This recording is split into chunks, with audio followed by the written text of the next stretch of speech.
Em uma época em que Roma lutava para não desaparecer do mapa, surgiu um nome que mudaria o curso da história: Públio Cornélio Cipião, o homem que salvou a República de seu pior pesadelo e acabou pagando o preço mais alto por sua grandeza.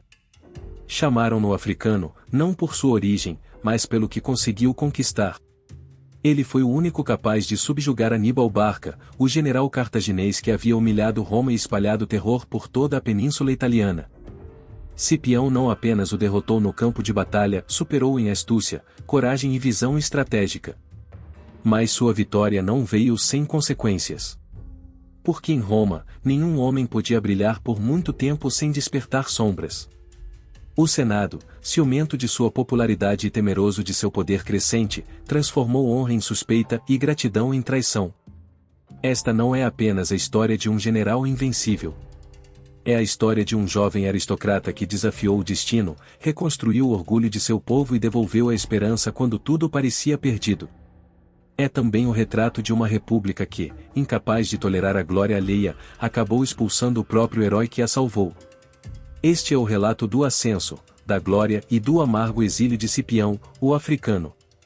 No dia 2 de agosto de 216 a.C., a República Romana atingiu seu ponto mais baixo. Na planície de Canas, no sul da Itália, Aníbal Barca executou uma manobra que seria lembrada como uma das mais brilhantes da história. Com menos homens, cercou o exército romano e o aniquilou impiedosamente. Mais de 50.000 legionários foram massacrados. Foi uma derrota que paralisou Roma, uma ferida tão profunda que muitos acreditaram que o fim estava próximo. Mas daquela tragédia entre medo, confusão e desespero surgiu uma figura inesperada: Públio Cornélio Cipião, com apenas 20 anos, sem patente nem comando formal, mas com algo que faltava aos sobreviventes: liderança. Enquanto alguns soldados, traumatizados pelo massacre, falavam em se render ou abandonar a causa, Cipião entrou na assembleia improvisada, desembainhou sua espada e jurou diante dos deuses: por Júpiter! Juro que jamais trairei Roma. E com esta espada matarei todo aquele que tentar fazê-lo. Esse ato, mais do que uma ameaça, foi um grito de identidade. Uma faísca acesa na noite mais escura de Roma. E embora fosse apenas um jovem, naquele instante nasceu o general. Nasceu a lenda. Porque grandes líderes não se forjam no conforto, mas no fogo da adversidade. Enquanto Roma resistia como podia ao avanço cartaginês, longe da península italiana, nas terras disputadas da Espanha, outra guerra crucial acontecia. Ali, os generais romanos eram o pai e o tio de Públio Cornélio Cipião, que há meses tentavam frear a máquina de guerra de Cartago, cortar suas rotas de suprimento e garantir os poucos aliados restantes. Mas tudo terminou em tragédia. Os irmãos Cipião foram traídos pelos celtiberos, aliados locais em quem confiaram, e caíram em combate, superados pelas tropas cartaginesas lideradas por Asdrubal Barca. Foi uma derrota devastadora. Para Públio, a notícia foi esmagadora. Ele perdeu, em um só dia, não apenas o pai e o tio, mas também um legado que ainda não havia herdado. Roma ficou paralisada. Ninguém queria assumir o comando daquela campanha maldita. Os senadores hesitavam, os veteranos permaneciam em silêncio. Era uma missão suicida. Então Cipião, com apenas 25 anos, apresentou-se ao Senado. Não como um jovem imprudente, mas como alguém que entendia que a dor podia se transformar em propósito. Sem experiência como general, pediu o comando dos remanescentes do exército romano na Espanha. E, diante do silêncio e da falta de voluntários, o Senado não teve outra escolha senão concedê-lo. Cipião partiu para a Espanha como procônsul, à frente de uma tropa reduzida e moralmente abalada. Não carregava medalhas, nem glória, nem promessas. Apenas uma vontade inquebrantável: vingar sua família, restaurar a honra de Roma e deter o avanço cartaginês. Ele sabia que estava sozinho. Mas também sabia que, se vencesse, não seria apenas uma vitória militar. Seria o início de uma nova era para Roma. Cartago Nova não era apenas mais uma cidade no mapa. Era a joia de Cartago na Espanha, sua principal base naval e militar, centro de governo, depósito de armas, tesouro e símbolo de poder. Tomá-la significava um golpe devastador, não apenas taticamente, mas psicologicamente. Mas tentar capturar uma fortaleza assim, com um exército ainda em formação, era uma aposta quase suicida. Cipião, entretanto, pensava diferente. Ele não queria uma guerra prolongada nem confrontos frontais com os 3 exércitos cartagineses dispersos na região. Sua mente estava vários passos à frente. Seu plano era atacar onde ninguém esperava, rápido e com precisão cirúrgica. Com informações secretas fornecidas por marinheiros da cidade aliada de Tarraco, Cipião descobriu que a cidade protegida pelo mar em 3 lados tinha um ponto vulnerável, um lago ao norte, que, durante a maré baixa, deixava um acesso direto às muralhas exposto. Era uma oportunidade que exigia sincronização perfeita. No dia do ataque, enquanto os defensores se concentravam em repelir os assaltos por terra e mar, Cipião ordenou que parte de suas tropas cruzasse o lago exatamente no momento da maré baixa. Os romanos atravessaram o fundo lamacento e escalaram as defesas internas pelo flanco menos protegido. O que parecia impossível aconteceu em poucas horas. Cartago Nova caiu. Foi uma vitória total. Cipião não apenas conquistou a cidade, ele se apoderou do arsenal, da frota de guerra, do tesouro e dos arquivos secretos de Cartago. Ganhou prestígio, moral e vantagem estratégica. E mais ainda, provou que Roma não precisava de mais homens, nem de mais tempo. Apenas precisava de um líder com visão. Cartago sentiu o golpe. Pela primeira vez desde o início da guerra, o medo mudou de lado. Após a conquista de Cartago Nova, Cipião não se deixou embriagar pela glória. Sabia que ainda restavam 3 exércitos cartagineses operando na Espanha, liderados pelos temíveis irmãos Barca, Hasdrúbal, Magão e Hasdrúbal Giscão. Juntos, representavam uma ameaça quase invencível. Mas separados, eram vulneráveis. Cipião não buscava uma guerra de desgaste, mas uma série de golpes rápidos, dirigidos como um cirurgião sobre os nervos expostos do inimigo. Seu objetivo, impedir que os 3 exércitos se unissem. Dividi-los, isolá-los, derrotá-los um a um. Enquanto Hasdrúbal Barca deixava a Espanha para levar reforços ao irmão Aníbal na Itália, Cipião voltou sua atenção aos outros 2 comandantes. Mas antes, uma das cenas mais impactantes ocorreu: os romanos interceptaram o exército de Hasdrúbal em sua marcha para o norte, derrotaram-no no rio Metauro e enviaram sua cabeça ensanguentada e sem glória para o acampamento de Aníbal. Era uma mensagem clara: Roma já não temia os Barca. Estava caçando-os. Cipião, enquanto isso, continuava sua ofensiva na Espanha. Na grande batalha do rio Baecula, frustrou os planos dos cartagineses de se reagrupar. E quando finalmente Magão e Hasdrúbal Giscão decidiram unir forças, já era tarde.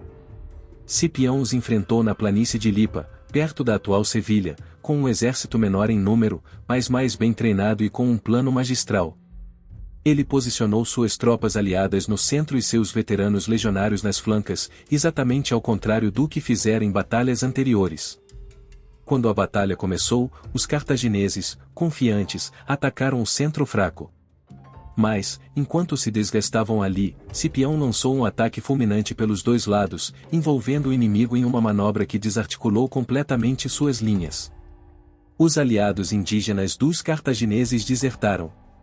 O medo se espalhou. E, ao final do dia, o exército cartaginês na Espanha estava destruído. Não foi apenas uma vitória. Foi o ápice de uma campanha calculada com a frieza estratégica digna dos grandes gênios militares. Cipião não apenas conquistou a Espanha, ele selou o destino do Império Cartaginês. Roma começou a perceber que tinha em suas mãos um general como não via há gerações. Cipião retornou a Roma como um herói. Havia derrotado os Barca na Espanha, desmantelado sua rede de apoio e tomado de Cartago sua posse mais valiosa na Europa. Para muitos, sua figura se erguia como a de um salvador. Mas em Roma, a glória nunca está isenta de suspeita. Embora tenha sido recebido com respeito, o Senado não o ovacionou como merecia. Foi nomeado cônsul, apesar de não ter a idade mínima, mas seus gestos carismáticos, popularidade entre o povo e aura quase divina despertaram os maiores temores entre os defensores mais ferrenhos da República.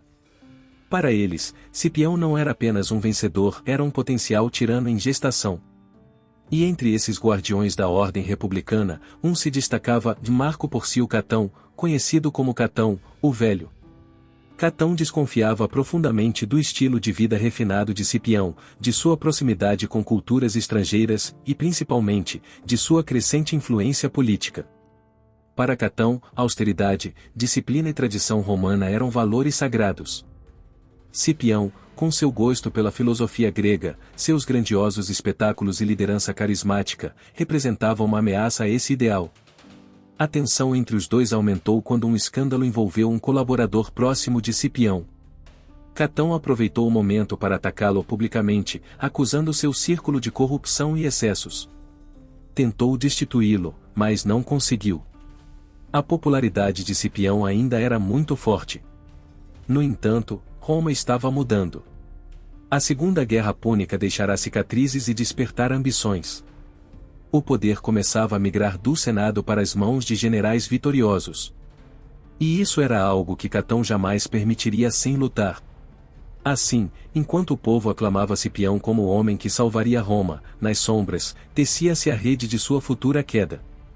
Pois, na República, vitórias militares se esquecem, mas inimizades políticas perduram. Roma sabia que não bastava expulsar Cartago da Espanha. Para acabar de vez com a ameaça cartaginesa, era preciso atacar a raiz. Cipião sabia disso melhor do que ninguém. Propôs então o impensável, levar a guerra à África, ao coração do inimigo. O Senado hesitou. Não por falta de méritos, mas pela ousadia do plano. Cipião não queria apenas invadir a África, queria forçar Aníbal, aquele que devastara a Itália por anos, a retornar à sua pátria para defendê-la. Uma estratégia arriscada, mas brilhante. Com a Sicília como base de operações, Cipião preparou seu exército meticulosamente.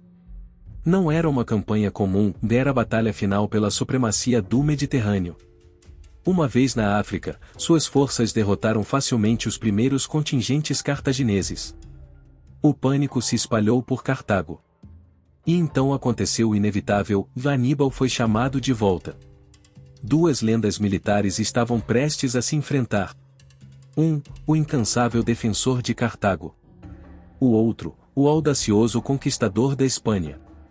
Ambos sabiam que seu encontro definiria o destino de suas civilizações. A Batalha de Zama foi travada em 19 de outubro de 202 a.C., diante das muralhas de Cartago.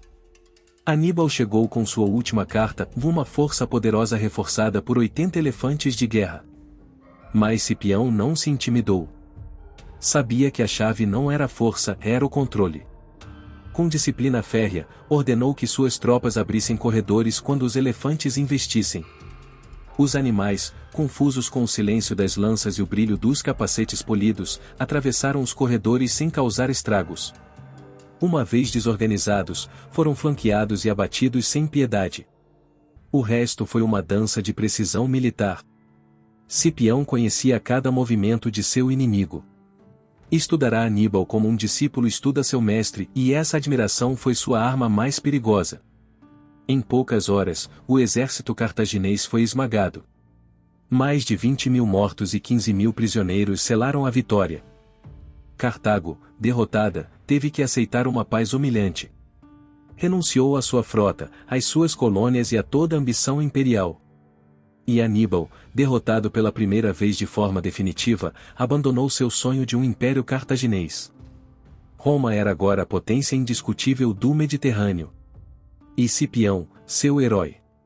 Mas a glória, como sempre em Roma, seria breve. Porque até os maiores não escapam da inveja do poder. A imagem ficou gravada na memória coletiva, 80 elefantes africanos avançando furiosamente sobre as legiões romanas, levantando nuvens de poeira, rugindo como uma tempestade viva. Era a última carta de Aníbal, seu recurso mais imponente. Cada um desses animais podia esmagar uma tropa com um único passo. Eram montanhas em movimento, armadas com presas, torres e ódio. Mas Cipião não se deixou dominar pelo espetáculo. Ele havia aprendido a vencer não apenas com a espada, mas com a mente. Sabia que os elefantes eram temíveis, mas também medrosos. Ordenou que seus soldados polissem ao máximo suas armaduras e capacetes, para que o sol africano refletisse neles como lâminas de luz. Instruíram seus músicos militares a tocar trombetas e cornetas no momento exato. O objetivo não era resistir à carga, era quebrá-la antes que começasse. Quando os elefantes avançaram, os romanos não lutaram corpo a corpo. Eles se abriram como uma cortina. Formaram corredores vivos, deixando que os animais passassem sem encontrar resistência. Os paquidermes, desorientados pelos brilhos, pelo som e pela falta de alvos, se dispersaram. Alguns recuaram, outros correram para suas próprias linhas, causando caos entre as tropas cartaginesas. Então veio o contra-ataque. Pelos flancos, os lanceiros romanos fecharam as fileiras e atacaram com precisão cirúrgica. A maioria dos elefantes caiu sob uma chuva de aço. Dos 80, apenas 11 sobreviveram. O resto ficou no campo como monumentos imóveis ao fim de uma era. Essa batalha não foi apenas uma vitória militar. Foi uma obra-prima de controle, inteligência tática e domínio dos nervos e do terreno. Cipião não venceu por ter mais homens. Venceu porque soube transformar o medo em estratégia. Desde então, os romanos compreenderam que nenhum monstro era invencível se enfrentado com astúcia. E Cipião, o africano, conquistou um lugar entre os imortais não apenas como guerreiro, mas como gênio. Roma nunca foi clemente com homens grandes demais. E Cipião, o africano, havia se tornado um dos maiores de todos. Suas vitórias haviam salvado a República, seu gênio tático havia humilhado Cartago, e seu nome ecoava em todo o Mediterrâneo, e isso, para muitos no Senado, era simplesmente intolerável. Os inimigos de Cipião não desapareceram com a guerra. Ao contrário, aguardaram o momento exato para derrubá-lo. Catão, o velho, eterno defensor da República tradicional, tornou-se o rosto visível dessa campanha. E a arma escolhida não foi a espada, mas o julgamento público. Acusaram seu irmão Lúcio Cornélio Cipião de se apropriar do espólio de guerra após vencer Antíoco III na Ásia. Cipião, indignado pelo que considerava uma infâmia contra sua família, reagiu como só um homem orgulhoso faria e destruiu os registros financeiros da campanha diante de todos, no próprio Fórum Romano. Seu gesto foi ovacionado pelo povo, mas também selou seu destino político. Em Roma, desobedecer ao Senado era um ato imperdoável. Esse gesto de desafio, embora corajoso, foi interpretado como arrogância. Logo, os Cipiões se viram arrastados por um turbilhão de julgamentos, multas e humilhações. Lúcio foi condenado, e Cipião foi convocado a depor diante do Senado no mesmo dia em que se comemorava sua maior vitória, a Batalha de Zama. Mas Cipião não compareceu. Em vez de ir ao julgamento, preferiu se retirar para realizar sacrifícios aos deuses, agradecendo pela vitória que mudará a história. Sua ausência foi vista como uma provocação, a gota final de um copo que muitos já desejavam derramar. O Senado confiscou suas propriedades. Isolou, tirou-lhe tudo, exceto sua fama e seu orgulho. Então, Cipião escolheu o exílio voluntário. Eu mesmo me exílio, se minha grandeza é mais do que convém a Roma, disse antes de se retirar para sua vila em Liternum. Lá, longe do burburinho dos fóruns, do julgamento dos homens e da ingratidão de sua cidade, viveu seus últimos anos escrevendo, cultivando e lembrando. Porque mesmo o maior dos heróis pode cair. Não pela lança de um inimigo, mas pela inveja daqueles que juraram defender a mesma pátria que ele salvou. Cipião, o africano, não foi apenas um general brilhante. Foi uma figura que transformou a maneira como Roma concebia a guerra, liderança e poder. Seu legado, embora manchado pelo exílio e pela ingratidão, estendeu-se muito além do campo de batalha. Desde jovem, Cipião compreendeu que a guerra não era apenas força bruta. Soube usar inteligência, psicologia e teatralidade como armas tão eficazes quanto a espada. Introduziu novas táticas, como mobilidade sobre rigidez, astúcia sobre força e antecipação sobre reação.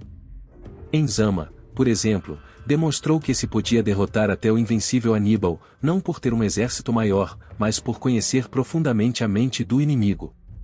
Politicamente, Cipião representou a tensão eterna entre reformadores carismáticos e o sistema conservador. Inspirava admiração entre o povo, mas temor entre os senadores. Não porque fosse tirano, mas porque encarnava o futuro, uma Roma mais audaciosa, mais imperial, menos controlada pelas antigas famílias aristocráticas. Sua figura tornou-se modelo para gerações futuras. Júlio César, Pompeu e até Napoleão olhariam para sua história com reverência. Porque Cipião não venceu apenas batalhas. Inspirou seus homens a acreditar no impossível. Ensinou-lhes que uma guerra se vence primeiro no espírito e depois no terreno. E, ainda assim, Cipião pagou caro por sua grandeza. Seu legado militar era inquestionável, mas seu legado político permaneceu dividido. Alguns o viam como um salvador traído. Outros, como um líder que desafiou demais o sistema que o havia elevado. Mas o tempo, como juiz definitivo, o elevou acima de seus detratores. Na memória de Roma, Públio Cornélio Cipião não foi apenas um cônsul ou um general qualquer. Foi o homem que deteve Cartago, que redesenhou o mapa do poder e que, mesmo na derrota política, deixou uma marca que nenhum julgamento pôde apagar. Desterrado, mas não derrotado. Aquele que salvara Roma retirou-se não com ódio, mas com dignidade. Cipião, o africano, estabeleceu-se em sua vila em Liternum, uma residência campestre longe do burburinho político, do julgamento dos homens e da cidade que um dia o aclamou como herói. Lá, rodeado pela natureza, passou seus últimos anos em silêncio. Nunca voltou à vida pública. Tornou-se um homem do campo, um filósofo da própria história, escrevendo suas memórias, cultivando a terra e refletindo sobre o peso da glória e a fragilidade do poder. Apesar do exílio autoimposto, Cipião nunca renegou Roma. Mas retirou seu corpo da cidade. Em um último ato de orgulho e decepção, ordenou que nunca fosse enterrado na cidade que o havia esquecido. Pátria ingrata, não terás meus ossos, dizem que foram suas palavras. E assim foi. No dia 3 de dezembro de 183 a.C., Cipião morreu aos 52 anos. Ironicamente, naquele mesmo ano, em outro canto do Mediterrâneo, também faleceu seu grande inimigo, Aníbal Barca.